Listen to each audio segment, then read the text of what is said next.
믿음으로 가니 예수 늘 함께 하시네.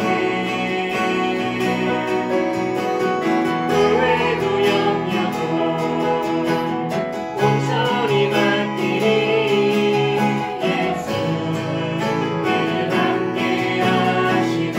믿음의 눈으로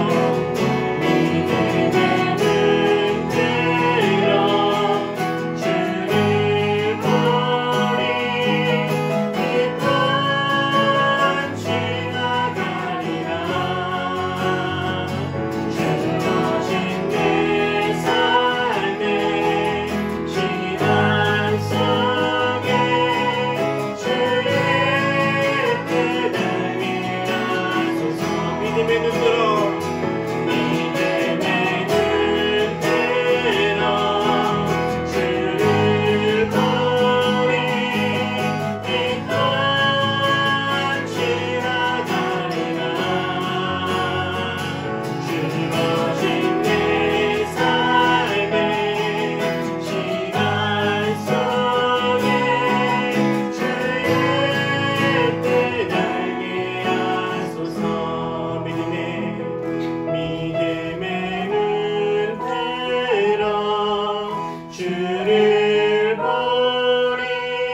믿습니다.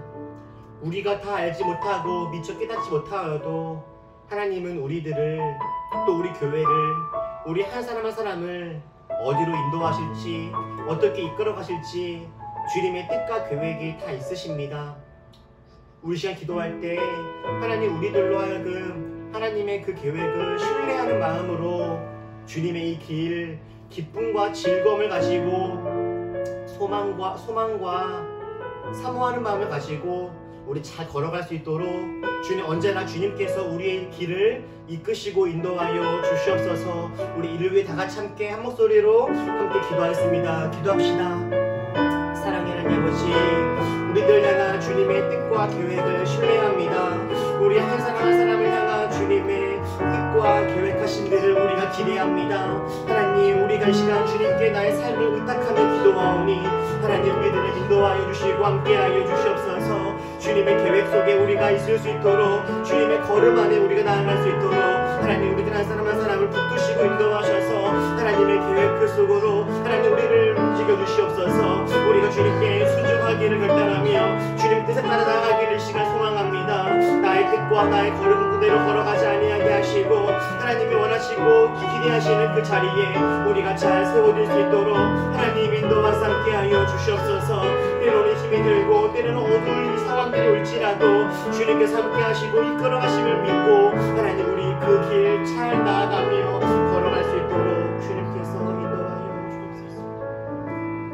우리 시간 한 가지만 더 같이 기도하고 싶은 것은 우리 올리브 교회를 위해서 함께 기도합시다.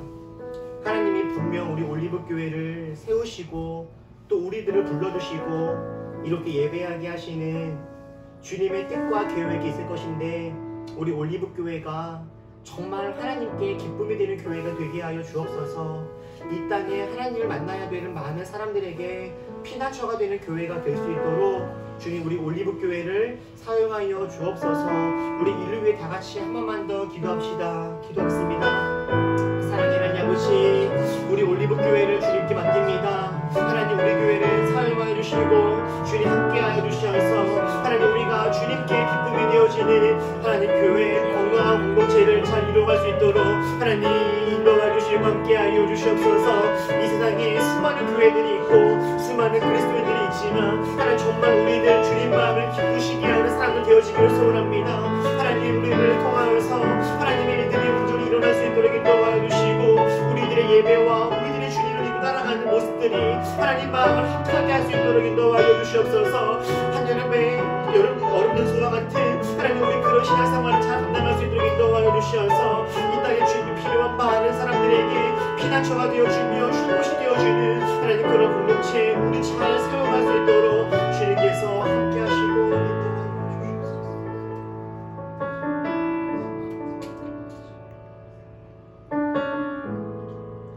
수고하고 무거운 짐진 자들은 다 내게로 오라. 주님 말씀하셔서 하나님 이 시간 우리들 수고하고 무거운 짐을 가지고 주님께 나와왔습니다. 찬양으로 고백하며 기도하며 주님께 우리들의 마음을 쏟으며 나아갑니다. 하나님 이 시간 우리 한 사람 한 사람 마음과 기도의 제목들과 삶 속에 개입하여 주셔서 우리 이 시간 하나님으로 말미암아 참된 안식을 누리는 시간 되게 하시고 혹시 우리 삶 속에 흐트러진 것들이 있다면 다시 한번 그 질서가 세워지는 시간 되게 하시고 하나님 안에서 풍성한 삶으로 다시 한번 나아가는 복된 시간 되게 하여 주옵소서. 나의 삶의 주인이 주님이심을 고백하며 이 시간 우리들이 몸과 마음과 정성을 주님께 드리오니 우리들의 모든 삶이 오직 하나님 안에 거할 수 있도록 주님께서 붙들어 주옵소서. 감사와 영광을 드리며 예수님의 이름으로 기도했습니다. 아멘. 마가복음 2장 1절부터 4절까지 보겠습니다. 시작. 며칠이 지나서 예수께서 다시 가버나움으로 들어가셨다. 예수가 집에 계신다는 말이 퍼지니 많은 사람이 모여들어서 마침내 문 앞에조차도 들어설 자리가 없었다. 예수께서 그들에게 말씀을 전하셨다. 그때 한 중풍병 환자를 4사람이 데리고 왔다. 무리 때문에 예수께로 데리고 갈 수 없어서 예수가 계신 곳 위에 지붕을 걷어내고 구멍을 뚫어서 황자가 누워있는 자리를 달아내렸다. 아멘. 오늘은 장애물을 넘어 라는 제목으로 함께 말씀을 나누겠습니다. 여러분 혹시 지난 주일 예배 설교 제목이 기억나십니까? 네. 지난주 주일날 저는 외계인을 믿으십니까? 라는 제목으로 함께 말씀을 나눴었습니다. 지난주에 저는 그리고 우리들은 하나님을 믿는다라고 말은 하면서도 실제로는 하나님을 믿지 않고 있는 명목상의 그리스도인들에 대한 이야기를 나누었고 이것을 설명하기 위해서 외계인을 키워드로 이야기를 진행시켰었죠. 외계인의 존재 가능성을 인정하더라도 외계인으로 말미암아 어떤 삶의 영향도 받지 않고 있는 사람들, 실제로는 외계인을 믿고 있는 것이 아니다 이야기를 했었어요. 이것은 거짓된 믿음, 명목상의 믿음을 설명하기 위한 비유법이기도 하고 또 과장법이기도 했습니다. 설교를 작성할 때에는요, 설교문에는 몇 가지 설교문의 기법들이 있습니다. 그러니까 설교문을 작성하는 데 몇 가지 방식들이 있는 거예요. 여러분들이 가장 많이 알고 익숙하실 설교 작성법 중에 하나가 3대지 설교일 겁니다. 3대지. 첫 번째, 두 번째, 세 번째, 결론. 이렇게 이야기하는 것이요. 이런 3대지 설교를 한국교회에서 가장 많이 하시고 많이 들으실 수 있을 거예요. 영화를 사용하여서 이야기를 풀어가는 영화 설교도 있고 성경의 내러티브, 성경의 이야기와 현대의 이야기를 섞어서 장면 설명해 주시는 이런 설교도 있는데 이것을 보통 4페이지 설교라고도 합니다. 그리고 김동건 목사님이라고 하는 목사님이 정말 자주 하시는 설교법 중에서 반정합이라고 하는 설교도 있어요. 반대되는 이야기를 먼저 하고 원래 익숙한 참된 이야기를 하면서 마지막에 결론을 이루어내는 반정합이라고 하는 설교인데요. 뭐 예를 들면 이런 거예요. 우리가 평소에 당연하다 여겼던 것에 반대되는 이야기를 먼저 반대 서론에서 이야기를 합니다. 가령 이런 거예요. 예수님은 사랑이 많다라고 생각하는 사람들에게 이런 이야기를 하는 거죠. 여러분, 예수님은 사실 사랑이 없으십니다. 이렇게요. 그러면서 이렇게 이야기하죠. 예수님은 죄를 사랑하지 않습니다. 라고요. 이게 반대, 처음에 이야기하는 거예요. 사람들로 하여금 관심을 집중시키고 하나님의 사랑이라는 것이 무엇일까를 다시 한번 고민해 볼 수 있게 하는 그런 좋은 도입이라고 볼 수 있겠죠. 그리고 다시금 예수님은 사랑이 많으십니다 라고 성경의 진리를 또한 이야기를 합니다. 그리고 마지막으로 결론을 잘 내죠. 우리 모두 사랑이신 예수님을 잘 따르고 살아갑시다. 뭐 이런 식으로요. 3대지 설교 같은 경우에는요. 전체적인 맥락이 같습니다. 그래서 서론에 조금 졸다가 중간에만 들어도 무슨 이야기를 하시는지를 쉽게 알 수가 있어요. 그런데 반정합 같은 설교는 설교를 끝까지 듣지 않고 앞부분만 듣거나 아니면 한 문장만 따서 듣는다면 오해를 충분히 할 수도 있는 설교이기도 합니다. 저 같은 경우에도 반정합 설교를 좋아하는 사람이기도 하고 특히 저 같은 경우에는 기승전결이 있는 설교를 작성하려고 노력하는 편이에요. 그래서 점점 논리적으로 이렇게 점차 쌓아가다가 마지막 결론에서 하고 싶은 이야기를 주로 하는 것을 저는 좋아합니다. 지난주도 역시 그렇게 설교를 했었죠. 그러다 보니 제가 함께 나누는 설교 같은 경우에는 설교 전체를 함께 다 들으면 아 이런 말씀이시구나 라고 깨달을 수 있는데 중간에 듣거나 중간중간에 졸기라도 한다면 지금 어디쯤 와 있는가 헷갈리는 경우들도 벌어질 것 같긴 해요. 지난주에 저희가 외계인을 믿으십니까? 라고 하는 설교를 제가 하지 않았습니까? 평소에 저희 교회에 이 설교를 유튜브 채널에 올리면 보통은 평균 설교 조회수가 뭐 60에서 100 정도? 이 정도로 돼요. 그래서 조금 많이 들으셨다라고 하는 경우에는 조회수가 100이 좀 넘고요. 그리고 보통 이번 설교에는 그렇게 많은 관심이 없었네 라고 한 경우에는 뭐 50, 60 정도 조회수가 되더라고요.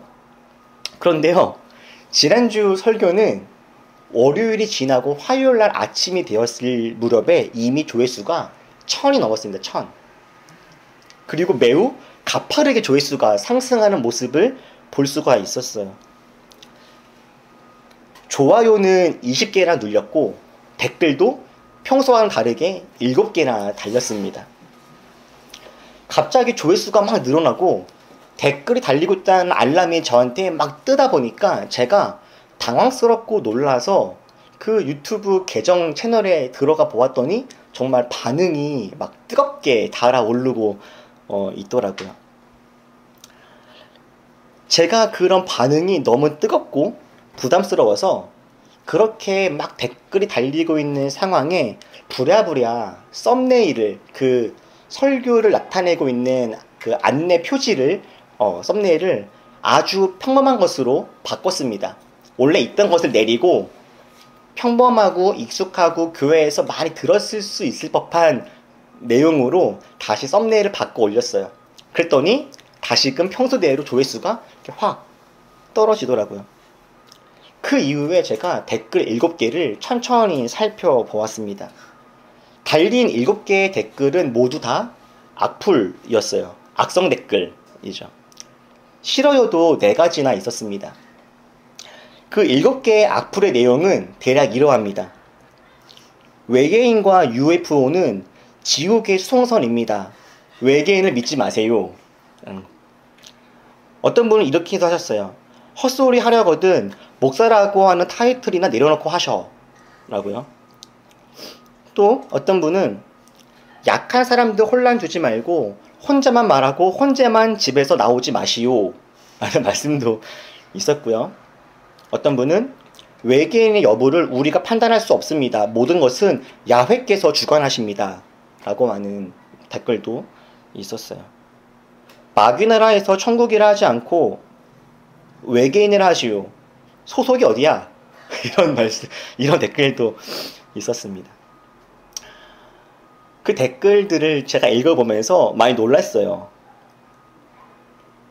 저의 채널에서 댓글을 다신 그 분들은 한 명도 제가 알고 있는 분은 아니었습니다. 모두 다 저는 알지 못하는 분들이었어요. 그분들 역시 제가 어떤 사람이고 누구인지 몰랐을 겁니다. 그런데 제가 누구인지 모르고 저를 한 번도 만나지도 못했던 분들이 제게 반말을 하시고 조롱을 하시고 훈계를 하시면서 심지어 제 신앙과 정체성까지 운운을 하시는 거예요. 그리고 성경에는 있지도 않은 UFO가 지옥의 수송선이라고 하는 둥 이런 주장까지도 이렇게 버젓이 하시기도 하셨죠. 그 7분의 댓글 다신 분의 계정에 제가 다 일일이 들어가 봤습니다. 어떤 분들이신가 궁금했어요. 들어가서 그분들 유튜브 사이트에 나와 있는 자료들이나 그분들이 올리는 동영상들이나 그분들이 주로 관계 맺고 있는 채널들을 이렇게 볼 수 있었는데요. 7명 모두 다 극단적인 우파 기독교인들이셨습니다. 제 생각에 이분들은 아마도 그 썸네일, 외계인이라고 하는 단어가 들어있는 그 썸네일만 보고서 댓글을 다신 것 같아요. 아니나 다를까 동영상을 본 사람들을 유튜브 안에서 분석을 제가 이렇게 해봤던 결과 조회수 1000건 중에서 46%는 초반 5분 이하에서 시청을 멈추신 분들이 46%였습니다. 그러니까 한 400명에서 500명은 처음 설교를 시작하고 나서 한 1분에서 5분 사이에 다 설교를 그만 이제 듣고 나가신 거예요. 그러니까 외계인 이야기만 듣다가 나가신 분들이 한 400명에서 500명 정도가 되신 거죠. 그리고 나머지 한 200명에서 300명 정도가 설교를 끝까지 들으신 것 같더라고요. 악플을 남기시고 떠나신 분들은 제 생각에는 아마도 초반 처음에서 한 1분이나 2분 정도만 듣고 또는 썸네일만 보고서 나가신 것이 아닐까 이런 생각이 들었습니다. 제가 이런 상황들을 겪고 난 다음에 문득 다른 기독교 유튜브 채널들은 어떤 상황일까 궁금해졌어요. 그래서 제가 조사를 해보기 시작했습니다. 극우부터 극좌까지 다양한 스펙트럼의 기독교 유튜브 채널들을 제가 비교해보면서 반응들을 살펴보았는데, 제가 상상했던 것 이상으로 기독교 채널들마다 달리는 댓글들의 수준이 정말 처참했습니다.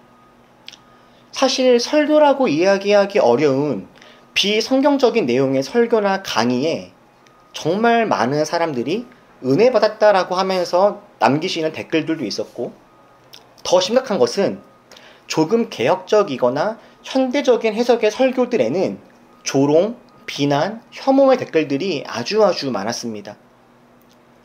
그 댓글들을 제가 읽고 있는데, 그러니까 제가 올린 설교 댓글이 아니고요, 다른 사람들 채널에 있는 다른 사람들 동영상 댓글을 제가 읽고 있는데, 그 댓글들만 읽어도 제 심장이 막 뛰고 답답함이 막 느껴졌습니다. 그리고 너무 슬프고 너무 절망스러웠어요. 기독교인이라고 하는 사람들 중에서 독선적이고 고집스러우며 비지성적이고 비상식적인 사람들, 그리고 무례한 사람들, 그리고 무서운 사람들이 너무나 많구나 하는 것을 확인할 수 있었기 때문이죠. 몇 주 전에 말씀을 드렸던 것처럼 지금 서울신학대학교는 한 교수님이 6일 창조를 주장하는 이 창조과학을 비판했다라고 하는 것을 명분 삼아서 그 교수님을 교수직에서 해임하려고도 합니다. 사실 말이 안 되는 상황들이 벌어지고 있는 거예요. 감리교회는 성소수자에게 축복의 기도를 해주었다라고 하는 이유로 그 축복 기도를 한 목사님을 목사직에서 면직을 했습니다. 파직을 시켰어요. 장신대학교는 신학생이 입학할 때 동성애에 반대한다라고 하는 서명을 하게 하고 사상 검증을 한 이후에 사상 검증에 통과한 사람들만이 신학교에 입학할 수 있게끔 하고 있고, 합동 측 장로교는 여전히 여성분들에게 목사 안수를 주고 있지 않습니다. 저는 지난주 이런 일련의 모습들을 살펴보고 또 겪으면서 이 한국 기독교에 사실 아주 큰 절망감을 느끼기도 했어요. 한국교회에 아직 희망이 남아있을까? 괜찮을까? 이렇게 지내도 괜찮은 것일까? 이런 고민들도 많이 들었고요. 근데 정말 큰 문제는 제가 이런 감정을 느꼈다라고 하는 것이 아니라 제가 느끼는 이 감정이 저 혼자만의 고민이 아니라는 것인 것 같아요. 기독교에 좌절하거나 실망한 사람들이 너무나 많이 있습니다. 그들이 하나님이 싫은 것이 아닙니다. 하나님은 여전히 믿고 창조주 하나님을 따르고자 하지만 교회나 교회 사람들이 싫어서 교회를 떠났다라고 응답을 하시는 사람들이 현재는 수백만 명에 이르릅니다. 이 세상에서는요, 우리가 교회를 다닌다고 하면 이제는 조금씩 눈총을 주기도 합니다. 저는 기독교인입니다 이야기를 하면 고집스럽거나 답답한 사람, 무례한 사람, 말이 안 통하는 사람일 수 있다라고 하는 오해를 받기도 합니다. 이렇게 사람들은 점점 교회를 떠나게 돼요. 그리고 교회에는 점점 남아있는 소수들이 똘똘 뭉치게 되어지는 모습들이 보이죠. 보통 이런 모습들을 개토화된다라고 하지 않습니까? 비슷한 부류의 사람들만이 남아있게 되어지는 거예요. 다양성은 사라지고 특정한 생각과 사고를 가진 사람들만이 견고한 성벽을 쌓으면서 그렇게 집단을 이루고 있게 되는 것이죠. 교회 안에는 말도 안 되는 이런 상황들에 동의를 하거나 또는 동의하지 않는다 할지라도 떠날 힘도 없는 사람들만 남게 되고, 교회는 정말 그런 분들의 어떤 세상, 집단이 되어가는 모습들이 조금씩 보이고 있기도 한 거죠. 그리스도는 여전히 믿고 싶은데 그리스도인들 때문에 그리스도께 나아가지 못하는 상황들, 이런 것이 점점 더 많아지고 있는 것이 아닌가 싶어요. 오늘 저희가 함께 읽었던 본문이 딱 지금 저희가 하고 있는 이런 고민들을 잘 담아내고 있는 본문입니다. 한 중풍병자가 있습니다. 중풍병자는 뇌에 이상이 있어서 자기 스스로 자기 몸을 통제할 수 없는 사람을 가리킵니다. 본문에서 중풍병자는 스스로 자신을 구원할 수 없는 사람, 반드시 예수님이 필요한 사람을 대표합니다. 마치 우리들과 같은 상황인 거죠. 저희들도 예수님이 없으면 우리 힘 스스로는 이 땅을 잘 살아낼 수 없지 않겠습니까? 예수님이 반드시 있어야만 살 수 있는 사람, 중풍병자이죠. 다행히도 이 중풍병자는 본인 스스로도 예수님이 필요함을 인지하고 알고 있었고, 다행히도 예수님께 나아갈 방도를 찾고 있었고, 또 예수님께 나아가려고 여러 가지 애를 쓰고 있는 상황입니다. 내가 예수님이 필요하다 나에게 라는 것을 깨닫고, 그리고 예수님께 나아가려고 애를 쓰고 있으니 이제 이 사람에게는 어떤 결과가 오겠습니까? 예수님을 만나서 회복되는 일들을 우리는 기대해 볼 수가 있겠죠. 그런데 우리가 함께 말씀을 보았던 것처럼 이 사람에게는 이런 일이 일어나지 않았습니다. 이 사람은 스스로가 나에게는 예수님이 필요하다는 것을 알고 있었고, 주님께 나아가려고 애를 쓰고도 있지만 그는 주님께 나아갈 수가 없었습니다. 이 사람이 예수님께 나아갈 수 없었던 그 이유가 무엇입니까? 오늘 우리가 읽었던 본문 4절 말씀에는 이렇게 나와 있습니다. 무리 때문에 예수께로 데리고 갈 수가 없었다라고요.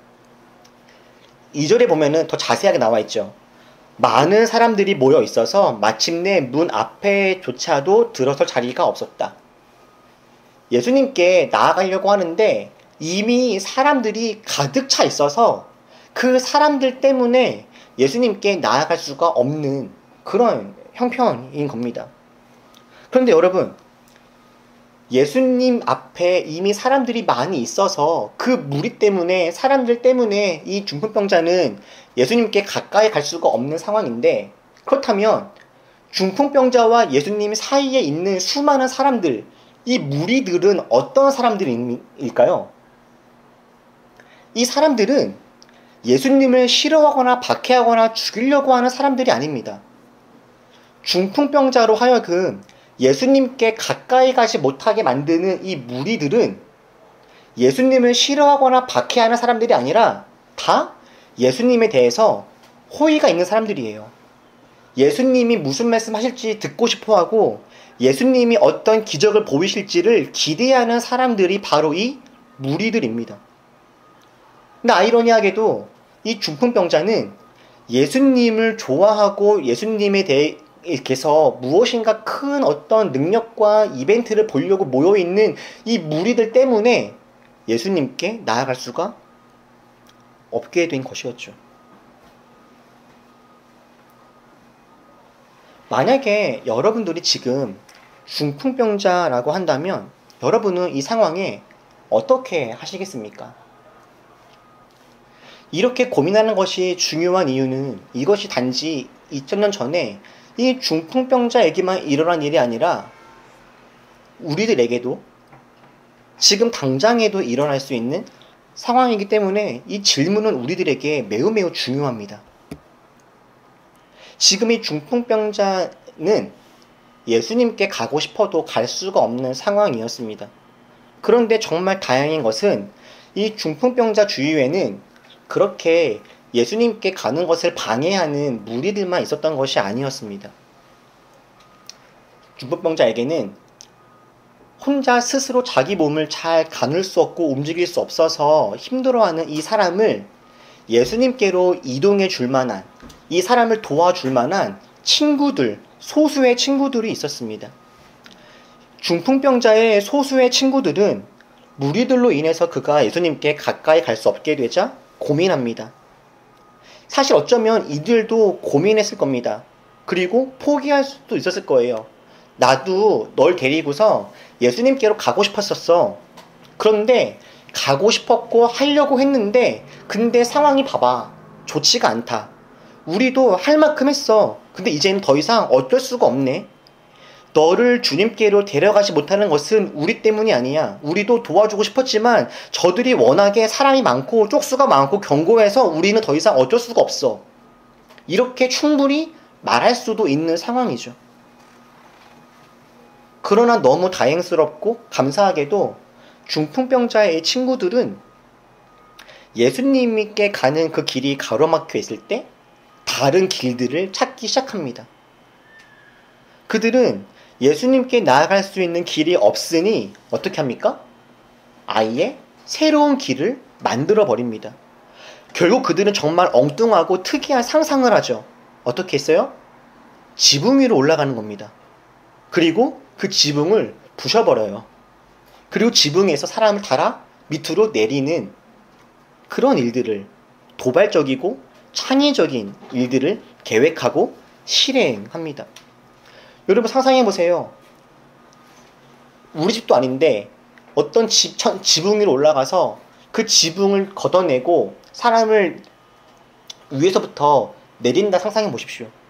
그러면 밑에 있는 사람들의 반응이 어떨까요? 좋아할 사람이 아무도 없겠죠. 머리 위에서 먼지가 툭툭툭 떨어지고 나는 예수님께 집중하고 싶은데 뭔가 소란스러운 일들이 벌어진다라고 생각한다면 밑에 있는 무리들이 그들을 좋게 볼 수가 없을 겁니다. 어쩌면 이들은 자기네가 뜯어놓았던 이 지붕을 배상해 줘야 할 겁니다. 아니 반드시 그렇게 해줘야 했겠죠. 그러나 포기하지 않고 자신의 친구를 예수님께로 데려가겠다라고 하는 이들의 열심과 이들의 사랑과 그로 말미암은 이들의 창의력과 성실함이 결국 이 중풍병자를 예수님께 데려갈 수 있도록 한 것입니다. 이들이 예수님께 가는 그 길이 넓고 편해서 그 길을 갔던 것이 아니죠. 예수님께 가려고 하면 사람들이 칭찬해주고 환호해주기 때문에 그렇게 한 것이 아닙니다. 사람들의 비협조, 방해, 물리적인 어려움, 막막함, 어떻게 해야 할지 모르는 그런 전전긍긍함, 이런 것들이 그들을 에워싸고 있었지만 그럼에도 불구하고 그들은 예수님께 나아가기를, 이 사람을 주님께로 인도해 나가기를 포기하지 않았던 거예요. 여러분, 사는 게 바쁘고 힘듭니다. 만만하지 않죠. 예수님을 믿지만 여전히 어려움도 있고, 아니 예수님을 믿어서 그로 인한 어려움들도 아주 많이 있습니다. 그렇다면 여러분, 우리 이런 상황임에도 불구하고 우리 정말 반드시 꼭 예수님을 믿기는 해야 할까요? 네, 그래야 합니다. 힘이 들고 어렵다 할지라도 우리는 예수님을 믿고 따라야 합니다. 왜냐하면 예수님 없이는 우리 스스로 구원에 이를 수 없기 때문이에요. 세상이 말하는 수많은 대안들, 이렇게 되면 행복할 수 있고 너 구원에 이를 수 있어 라고 이야기하는 세상이 제시하는 수많은 것들을 따라한다 하여도 거기에서는 희망을 발견하기가 쉽지 않습니다. 우리에게는 예수님이 필요하죠. 그렇다면 여러분, 예수님을 믿고 따른다라고 하더라도, 그렇다면 교회는 반드시 다녀야 할까요? 교회는 꼭 필요합니까? 이렇게 교회가 때로는 교회 사람들 때문에 힘이 들고 어려운 것들을 경험한다고 한다면 우리는 혼자서만 예수님을 믿을 수 있지는 않을까요?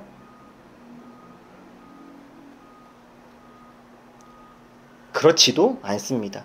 우리에게 교회는 반드시 필요합니다. 교회가 무엇입니까? 주님을 따르는 사람들의 공동체가 교회죠.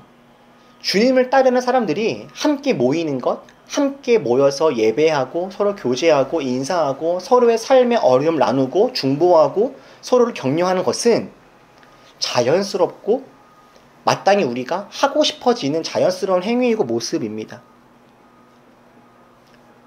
뿐만 아니라 우리가 함께 모여서 주님을 바라보고 예배하고 격려하고 서로 함께 더불어 걸어가지 않으면 지금은 내가 하나님을 믿고 있다 할지라도 내가 주님을 더 닮아가고 주님께서 원하시는 사명을 따라 살고 주님께 우리가 더 많은 것들을 의탁하며 나아가고자 하는 이 신앙생활의 이 과정을 내가 혼자 걷는 것은 거의 불가능에 가까운 일이기도 합니다. 아니 100번 양보해서 나는 이미 훈련받고 있어서 나 혼자서도 할 수 있습니다 라고 이야기하시는 분들이 있다 할지라도 하나님은 우리들에게 우리들 혼자서만 신앙생활하고 구호에 이르는 것이 아니라 이 세상을 우리 주위에 있는 다른 사람들을 함께 돌보고 도우며 건져내라고 하는 귀한 사명을 우리에게 주셨죠. 이 사명을 감당하기 위해서라도 우리들은 이 길을 함께 걸어가는 사람들이 반드시 필요합니다. 그래서 우리에게 교회란 선택이 아닌 거예요. 반드시 우리가 건강한 교회를 이루어 가야 되는 거죠. 그렇다면 지금 우리에게 남겨진 선택지는 두 가지밖에 없습니다. 첫 번째는 비록 예수님을 따르려고 하는 우리들 앞에 크고 작은 장애물들이 있다 할지라도 우리들도 절대 결코 포기하지 않겠다라는 결심입니다. 때로는 절망스럽고 때로는 힘들 수도 있습니다. 희망이 보이지 않을 때도 있을 수 있습니다. 그러나 그럼에도 불구하고 여러분 포기할 수는 없습니다. 제가 가끔 이야기 드리는 것처럼 목욕물이 더럽다고 해서 그 욕조 안에 있는 아이까지 함께 버릴 수는 없는 거예요. 기독교 안에 그리스도인들과 함께 관계 맺고 교제하는 상황들이 힘이 들고 어렵고 답답한 것들이 있다 할지라도 그리스도까지 떠날 수는 없는 겁니다. 혹시 우리들도 신앙생활을 하면서 또는 우리들 안에서 크고 작은 어려움과 문제들을 만났다면 우리들도 이 막막한 상황들 앞에서 대안을 찾고 창의적이고 열심과 사랑을 가지고 어떻게 우리가 주님께 나아갈 수 있을지를 함께 고민해 보는 일들이 필요하겠다 싶어요. 예수님께 빨리 갈 수 없다 해도 지붕 위로 올라가서 지붕에 구멍을 내는 열심을 우리 함께 내보았으면 좋겠습니다. 수많은 사람들이 우리 편이 아니고 우리 숫자가 고작 4명밖에 안 되는 상황이라 할지라도 우리 각자의 자리에서 자기에게 맡겨진 중풍병자의 한 귀퉁이를 들어야 되는 이 사명을 우리 같이 붙잡고 해 나갔으면 좋겠어요. 그리고 우리가 기억하고 싶은 두 번째 결론은 혹시 우리도 누군가에게 장애물이 될지는 않을지를 스스로 돌아보고 점검하자라는 거예요. 혹시 여러분 어쩌면 저 때문에 우리 때문에 누군가도 하나님 믿기를 힘들어하고 어려워할 수 있지 않을까요? 우리들도 누군가 때문에 때로는 지치고 힘듦이 있지만 우리 때문에 또 다른 사람들도 지치고 힘들 수도 있겠죠. 혹시 우리가 누군가가 주님께로 가려고 할 때 장애물의 역할을 혹시나 하고 있지는 않는지 우리들도 두렵고 떨리는 마음으로 우리들 스스로를 돌아보아야 할 겁니다. 그런데 우리가 장애물이 되어지는 것 사실 이거 그렇게 어려운 일이 아닙니다. 오늘 이런 말씀을 함께 나누다 보면 마치 다른 사람들은 대단히 잘못되어 있고 우리들은 또 대단히 괜찮은 사람인 것 같은 착각이 들기도 하는데 그렇지 않죠. 저도 너무나 허물이 많은 사람이고 우리 모두 조금만 정신을 놓고 깨어있지 않으면 언제든 우리도 누군가에게 장애물이 무리가 될 수 있는 사람들 아니겠습니까? 그리고 만약에 우리가 누군가에게 그런 장애물의 역할을 하게 된다면 그거 역시 얼마나 비참하고 안타까운 삶이겠습니까? 여러분 우리들은 결코 장애물 되지 맙시다. 다른 사람들을 주님께로 인도하는 그런 사람들이 되었으면 좋겠습니다. 사랑하는 우리 올리버 여러분, 다양한 장애물들이 있습니다. 신앙생활하는 과정 속에 어쩌면 우리들 사이에서도 크고 작은 문제가 일어날 수도 있겠죠. 그러나 어떤 힘듦과 어려움과 장애물들이 우리 앞에 있다 할지라도 우리 결코 포기하지 말고 지붕 위로 올라가는 그 열심이 우리 가운데 있기를 주님의 이름으로 축복합니다. 기도하겠습니다.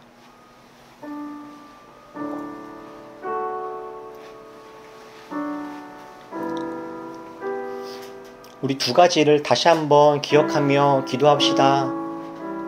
하나님, 장애물을 만났을지라도 주님 따라가는 것을 포기하지 않는 우리 되게 하여 주옵소서. 혹시 우리가 누군가에게 장애물 되지 않도록 주님 우리들을 바른 길로 인도하여 주옵소서. 우리 두 가지를 우리 함께 품으며 우리 조용히 함께 기도하겠습니다. 기도합시다.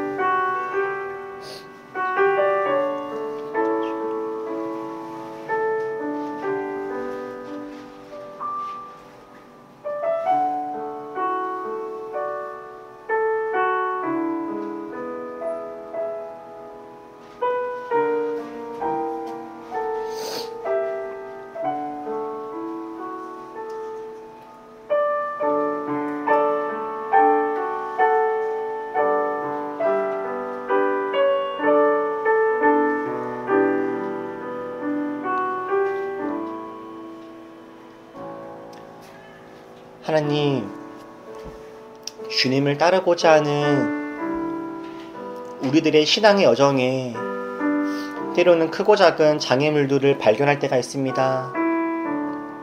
우리 절망하거나 포기하지 않게 하시고 열심을 가지고 창의력과 성실함과 사랑을 가지고 끝까지 주님께 나아가는 우리 되게 하여 주옵소서. 우리 이런 결단의 마음을 담아서 함께 찬양하고 소리내어서 기도하겠습니다.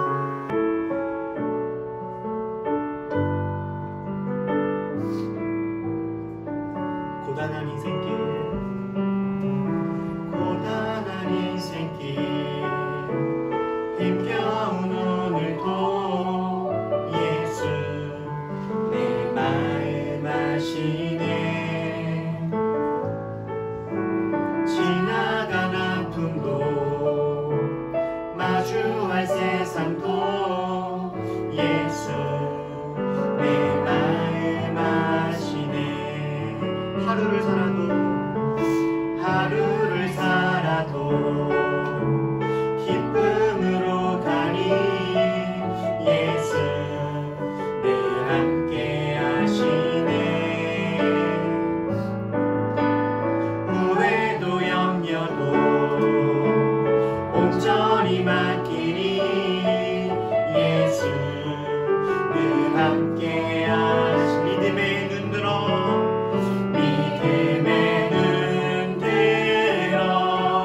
주를 보니 이 또한 지나가리라. 주어진 내 삶의 시간 속에 주의 뜻 알게 하. 믿음의 눈 들어 믿음의 눈 들어 주를 보니 이 또한 지나가리라. 주어진 내 삶의 시간 속에 주의 뜻 알게. 다 같이 함께 기도할 때 하나님, 우리 힘이 들고 어려운 상황과 순간들을 만날지라도 끝까지 주님 따라갈 수 있게 하여 주시옵소서. 우리들의 힘이 되어 주시옵소서. 우리가 누군가에게 장애를 되지 아니하도록 날마다 우리 깨어있게 하시고 주님의 기쁨 되게 하여 주옵소서. 우리 다 같이 함께 이를 위해서 기도합시다. 기도하겠습니다.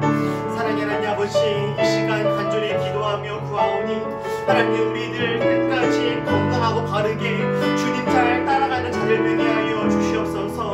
우리 스스로를 잘 돌아보아서 우리가 어디 서 있는지를 깨달아 알게 하시고 주님께서 원하시는 그 길에, 그 방향에 우리 잘 나아갈 수 있도록 주님께서 함께하여 주옵소서. 하나님, 우리에게 지혜를 더하여 주시고 우리에게 아버지의 마음을 더하여 주시고 하나님, 우리에게 사랑을 더하여 주시고 하나님, 우리에게 용기를 더하여 주시어서 하나님, 마땅히 우리가 있어야 될 마땅히 우리가 세워져야 될 그 자리 가운데 나아갈 수 있도록 하나님 우리들의 능력이 되어주시고 힘이 되어주시고 나침반이 주여 되어주시옵소서. 하나님께서 원하시는 삶의 걸음들을 걸어가다가 혹시 마땅히 되어지는 어려움이 있다고 한다며 하나님 우리 기꺼이 그 걸음을 걸어갈 수 있도록 인도하여 주시고 주님의 도우심을 구하며 주님의 은혜를 구하며 하나님 우리 자녀를 가지고 지구 위로 올라가는 은혜가 우리 가운데 있도록 하나님 도와주옵소서. 하나님 쉬운 것이 없어서 한 발 한 발 걸어갈 때마다 어려운 것들이 있지만 하나님 그 걸음을 우리 끝까지 잘 걸어낼 수 있도록 하나님 함께하여 주시고 은혜 허락하여 주옵소서.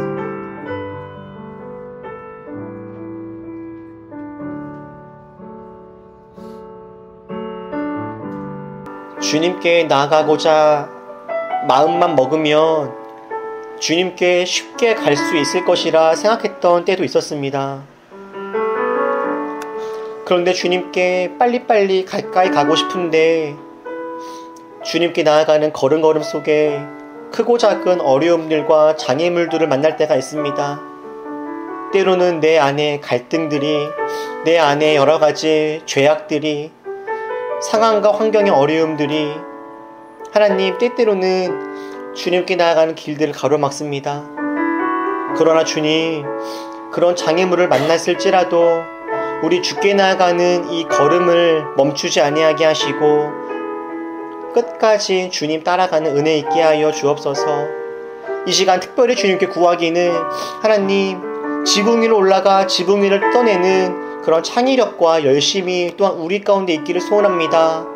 지혜를 주시고 주님만 부어주셔서 우리 길이 보이지 않는 상황에서도 길을 만들어내는 우리 모두가 될 수 있게 하여 주옵소서. 주님께 감사와 영광을 드리며 예수님의 이름으로 기도했습니다. 아멘. 우리 올리브 소식 나누겠습니다. 우리 올리브교회 나오신 모든 분들을 환영합니다. 누구나 올리브교회 교인이 될 수 있습니다. 등록을 하시는 분들은 온라인 신청서가 있으니 온라인을 통해서 등록해 주시면 연락드리도록 하겠습니다.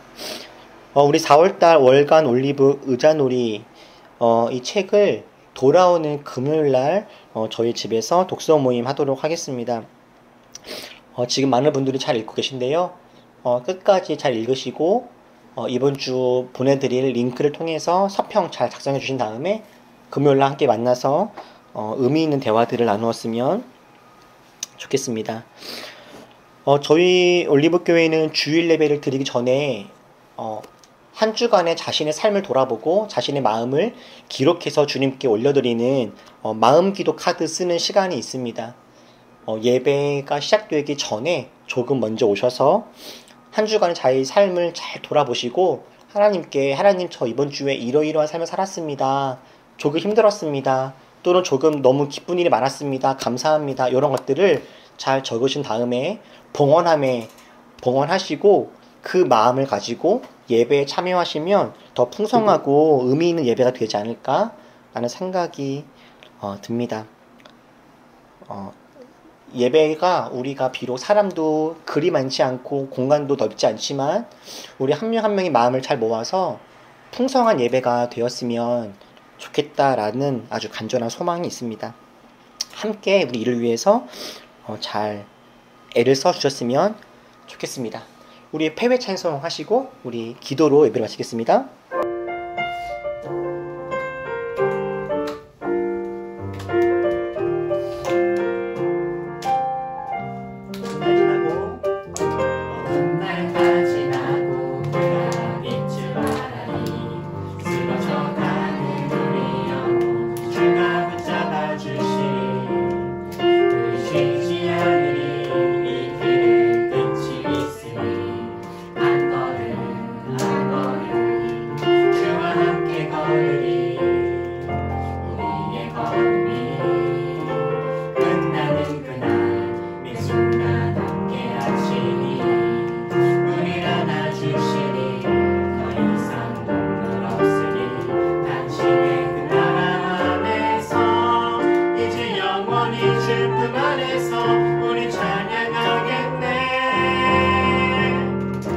우리가 느린 길 세상이 위험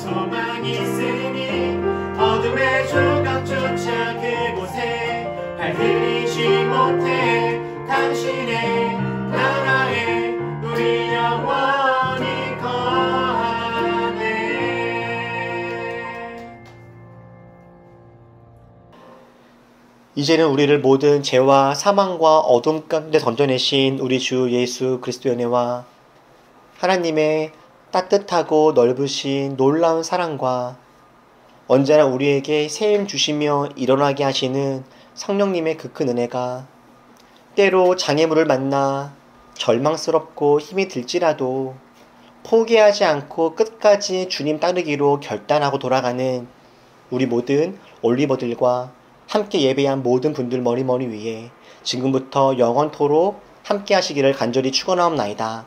아멘.